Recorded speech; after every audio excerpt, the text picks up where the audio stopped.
In this video, I'm going to show you how to disable auto renewal on Hostinger. Let's get into it. Log into your Hostinger H-Panel account.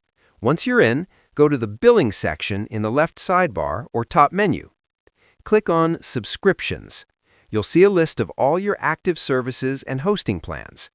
Find the service you want to stop auto-renewing. Click the arrow next to it to expand the options. You'll see a button that says Disable Auto Renewal. Click on it.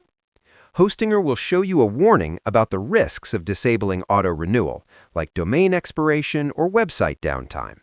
If you still want to proceed, click Continue or Confirm.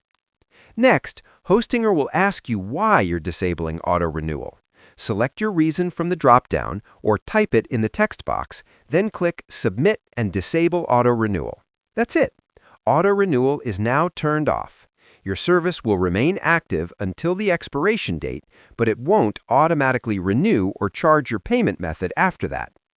Important: disabling auto renewal doesn't cancel your service immediately. You'll still have access until the current billing period ends. If you want to keep using the service after that, you'll need to manually renew it before it expires. And that's it. That's how to disable auto renewal on Hostinger. If this video helped you out, leave a thumbs up and subscribe to Learn ModeLab so you don't miss more tutorials like this.